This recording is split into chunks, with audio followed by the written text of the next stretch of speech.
Morning, Jim McKinnon with Money Management here. I just told Kim we're going to call this "If You Love Elvis, the Best 5 Minutes You May Have Ever Spent." We're going to give you some insider information today. We've given it to you before. I went to see the Elvis movie. Kim and I were just talking about it. It was too long for me. It was 3 hours, and it got kind of boring in points. And I love Elvis. I absolutely love Elvis. But would I go see it again? No, I'm not going to sit through it. That's just me. I'm not going to sit through anything for 3 hours. If you don't mind that, you'd probably enjoy it. That's your call. If you remember, I told you last time about Elvis had three little stepbrothers. That his mother had abandoned him and his two brothers when they were babies, and they got put in an orphanage, and they went from orphanage to orphanage to orphanage. And then when she married Vernon Presley, all of a sudden, Rick was 6 years old. He was the oldest. They got to go to Graceland, and this is just a part of what happens when they go to Graceland. So Kim, tell them how to get the whole thing if they want to get the whole video thing. You can go to YouTube and type in Rick Stanley's testimony, and it should give you the story, his testimony on his coming to Christ, and a little about Elvis, and how he came to live with his family. Yeah, this is on YouTube. This is the Rick Stanley, and I got it where I want it, and we're just gonna play a couple of minutes, but I think you'll kind of get it. Managed to get to the car real quick, and it was quite an event. We crawled in the back seat, we were hugging each other, crying, blowing snot bubbles, everything. I mean, everybody was excited, okay? Mom's back, mom's back, mom's back. And folks, at that point for us, it was over.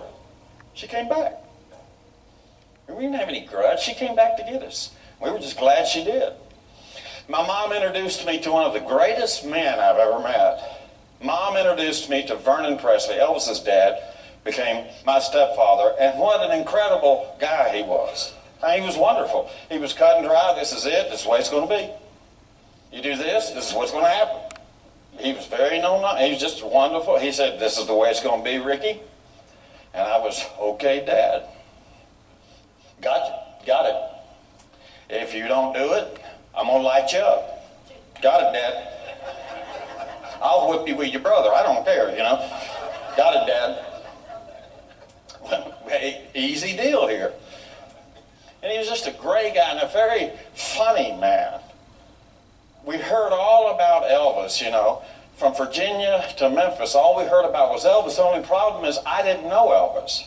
I was 6. I'm from a military background.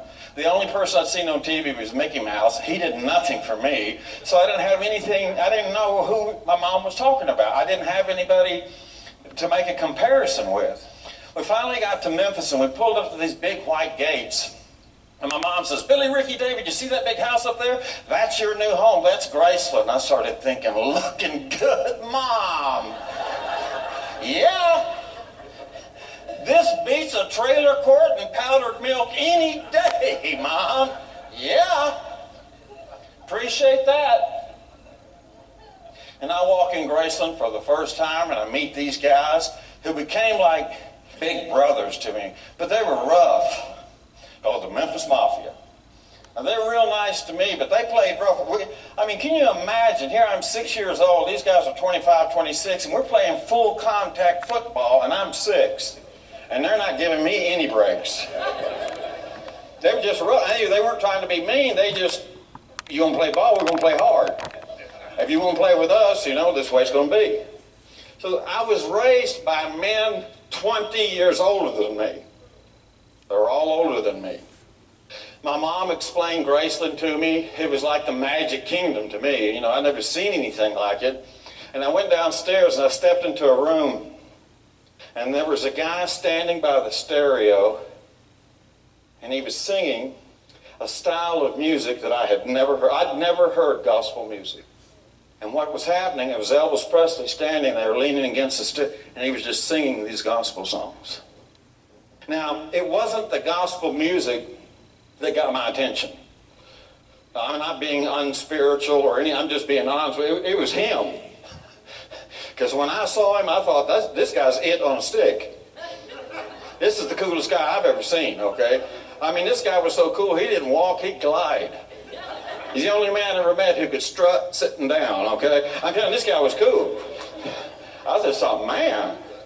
And he walks over to the 3 little kids that have been pushed away, and the first words out of his mouth, I've always wanted little brothers. I mean, can you imagine what that did to a little 6-year-old kid that had been pushed away, and I didn't think anybody cared?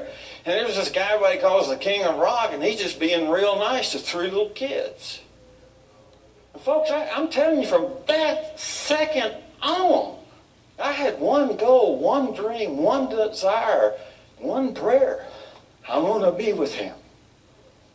Wherever he goes, wherever, whatever, I want to be around this man. Because that's the first time that I'd ever really showed much affection and attention. And it just meant so much to me as a little kid. I mean, I bombard my daughters with I love you, and they hear it all the time. I had never heard it.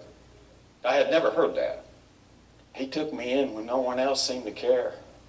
And after I met him, I walked outside the next day. There are 14 acres that surround Graceland. And when I walked out there, I couldn't believe it.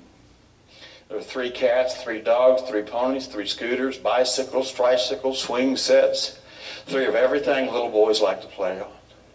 He had the guys go to the Never Shopping Center, the Whitehaven Plaza, buy all the toys, bring them back to Graceland.